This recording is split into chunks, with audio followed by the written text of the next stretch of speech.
Asante Mama wa Kambo ni simulizi fupi inayoletwa kwenu kwa udhamini wa Dela Media Production, na simulizi hii imetungwa na mtunzi mahiri George Ian Mosenya. Ninayekusimulia simulizi hii mimi naitwa Dela Kavishe. Shamra zilizidi kurindima kwa fujo katika ukumbi wa Sabasaba wilayani Temeke. Hakika maharusi walikuwa wamependeza na utakuwa mchoyo wa kuzaliwa usinge wapongeza waliotumia ubunifu wa hali ya juu kuupamba ukumbi ule, nao ukapambika. Kila mmoja alitabasamu bila kujalisha linatoka moyoni ama ni la kuzugia. Wanawake walipiga vigelegele na wanaume walipiga mbinja kila muda ambapo msema chochote yaani MC aliamuru kufanya hivyo. Naam, ilikuwa ni sherehe ya aina yake ya kuunganisha Maria na Christiani kuwa mwili mmoja. Christian alikuwa mwenye furaha sana alipopewa nafasi ya kusema chochote kuhusiana na siku hiyo. Alizishukuru pande zote mbili, akianza na ule upande wa ukweni, akawashukuru kwa zawadi ya mke mwema, kisha akageukia upande wa pili na kuwashukuru wazazi wake waliomkuza na kumpa elimu dunia pamoja na ile ya darasani. Baada ya hapo, hatimaye msema chochote yaani MC akamkabidhi kipaza sauti Maria. Ukumbi mzima ulitambua kuwa Maria hakuwa kitabasamu kutoka moyoni, lakini bado hakuna aliyejua kwa nini alikuwa katika hali ile. Maria akashika kipaza sauti mbele ya umati na kuanza kuzungumza. Imekuwa safari ndefu sana hadi kuifikia siku hii ya leo. Nikimtoa Mwenyezi Mungu katika safari hii, ninaye mtu mwingine muhimu katika hii dunia wa kumshukuru. Ni mtu mmoja tu, na sisitiza pasipokuwa na unafiki wowote, mtu mmoja tu. Namshukuru sana mama yangu wa kambo. Akasita kidogo, ukumbi nao ukawa kimya kikuu kikatawala. Maria akaendelea, asante sana mama wa kambo kwa matusi yote ulionitukana, maana ulinifanya niyazoee. Awali nilikuwa nikikasirika sana ukinitukana, ukimtukana marehemu mama yangu, ukinitukania baba yangu, ukaniimarisha zaidi. Hata nilipokuwa nafanya kazi za ndani, sikuhangaishwa na matusi kutoka kwa watoto wa bosi wangu. Niliyapuuzia tu, maana kila tusi ulikuwa umekwisha nitusi. Asante mama wa kambo kwa kunilaza nje.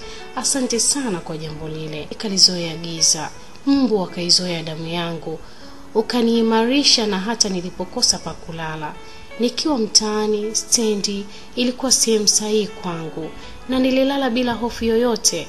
Mama wa kambo, siwezi kusahau kukushukuru kwa kunilisha chakula ambacho watoto wako walilalamika kuwa ni kibaya ama kimeharibika. Ulikuwa sahihi kabisa mama, maana hata kule majalalani sikuhangaika tena. Kila kinachoitwa chakula mimi nilikula. Unadhani ungenidekeza ningeweza vipi kuishi maisha haya? Siku uliamua rasmi kunifukuza, ukinizushia kuwa na kujazia choo na kukumalizia godoro bila sababu za msingi. Ni hivyo niliwahi kufukuzwa na mabwana wengi walaghai, lakini sauti zao na yako zilifanana. Hivyo sikuogopa chochote kitu, nikabaki kuwa imara, huku nikihesabu kuwa haya ni mapito tu. Kulala bila kula kwa siku 2 hadi 3 katika nyumba yako lilikuwa ni jambo la kawaida sana. Hivyo niliweza kumvumilia Chris wangu alipokuwa hana pesa. Alinishangaa sana kwa uvumilivu wangu, lakini leo atambue kuwa bila wewe nisingeweza kumvumilia. Ulininyima elimu mama wa kambo, ukanifanya niishi kwa kutumia nguvu zangu na akili yangu ya ziada, lakini si vyeti. Sikuwa mtu wa kuchagua kazi. Nilibeba kokoto, nikafanya ubahamedi, nikafua nguo za watu, nikafagia barabara, na kazi zote zile ambazo zilihitaji watu kama mimi nisiyekuwa na elimu. Asante mama wa kambo.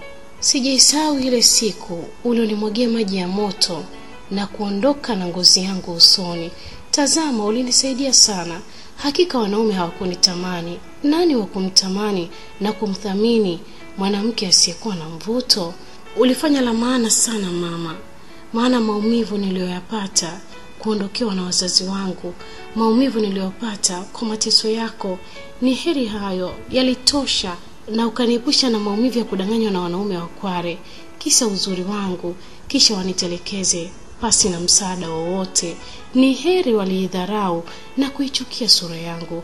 Hadi nilipokutana na Chris, hakujali sura, akayajali maumivu yangu na akaamua kunipooza. Hata lile kovu uliloniachia kwa kunichoma na mkaa wa moto pajani, yeye hakujali. Unadhani ni wanaume wangapi wanaweza kuwa na ujasiri kama wa Chris mama? Nasema na wewe mama uliyevaa nguo nyeupe pe, umeketi katika kiti cha 3 kutoka kushoto. Mama usiyekuwa na haya, ulinitukana huku ukisema kamwe kuwa sitaolewa. Nimezisikia tetesi kuwa wale wanao wawili wa kike uliowabatiza cheo cha umalkia walijazwa mimba na kuzalia nyumbani. Sijui kama ni kweli kuwa yule mwanao wa kiume alinibaka ukanitusi mimi kuwa namfunza tabia mbaya. Nasikia na yeye ni teja na kila leo anakuibia vitu nyumbani. Natoa shukrani kwako kwa mabaya yote ulionitendea. Natoa shukrani kwako kwa moyo wako mgumu unaodhani kuwa niliyasahau yale yote, na leo hii umeketi upande wa ukoo wangu ukisubiri kunipa zawadi ya kunipongeza kwa sababu nimeolewa. Mnafiki ewe mama, mkatili katika maana halisi ya kuitwa mkatili. Nasema haya yote ili niwe na amani, na nasema haya bila unafiki wala tabasamu bandia la kuigiza. Nilijua itafika siku ya kusema, ndio maana sikusema katika siku hizi zote ulizokuwa ukifika nyumbani kwangu na kunipongeza kwa hatua kubwa niliyopiga kimaisha. Ewe mama wa kambo, umenipa zawadi nyingi sana, tena za kudumu. Sihitaji zawadi yako siku hii ya leo. Sihitaji chochote kitu katika maisha yangu kutoka kwako. Umenipa vingi na vinatosha sana. Asante sana mama wa kambo, mama mbaya unayesababisha hata wale mama wa kambo wenye utu waonekane kuwa si lolote na si chochote kitu. Maria alimaliza kuzungumza huku machozi yakimdondoka na nuru yake asiweze kuona mbele tena. Mama yule ambaye ukumbi mzima ulikuwa ukimtazama alibaki akiwa ameinama kama anayesikiliza kwa makini yale aliyokuwa akielezwa na Maria. Watu walingoja sana anyanyuke waweze kuibaini walau sura yake, lakini hakunyanyuka. Kuna mmoja ambaye aliamua kumgusa bega mara kadhaa kwa kumsukuma, ndio alihitimisha safari yake sakafuni. Mama yule hakuwa na fahamu zake, zikafuata heka za kumpepea, lakini fahamu hazikurejea. Maria naye alifanya harakati hizo. Hali ilikuwa tete na ukumbi wa sherehe ukageuka kuwa ukumbi wa heka. Wakati mama yule anakimbizwa hospitali, Maria alipata fursa ya kukopoa bahasha ambayo ilikuwa mikononi mwa mama wa kambo. Kabla hajaanguka, akaifungua haraka na kukuta kipande cha karatasi kilichoandikwa, sina zawadi yoyote ya kukupa Maria, japo ni wewe wa kunipa mimi zawadi kubwa ya msamaha. Hakuna nikitegemeacho tena duniani zaidi ya msamaha wako.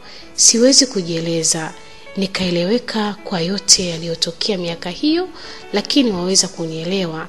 Ninauhitaji msamaha wako kabla sijafa Maria. Nililelewa na mama wa kambo, nikanyanyaswa na kupewa kila aina ya mateso. Sidhani kama ilikuwa sahihi kulipiza kwako. Nakiri mbele yako kuwa nilikosa, na leo hii nitaomba msamaha mbele ya umati. Nisamee Maria. Alipomaliza kusoma ujumbe ule, alihitaji kumwona yule mama na kumweleza kuwa amemsamehe tayari, lakini akakutana na taarifa kuwa mama wa kambo amefariki tayari. Maria alijikuta katika mkanganyiko wa huzuni. Asante mama wa kambo, akajisemea. Je, unajua simulizi hii inatufundisha nini?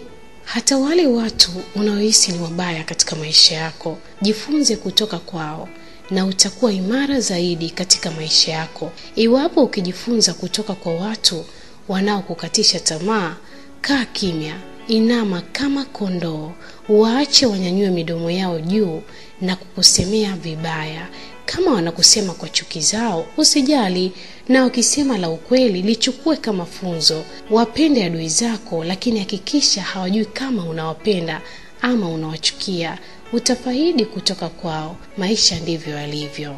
Na huu ni mwisho wa simulizi ya asante mama wa kambo. Niliyekusimulia naitwa Adela Kavishe.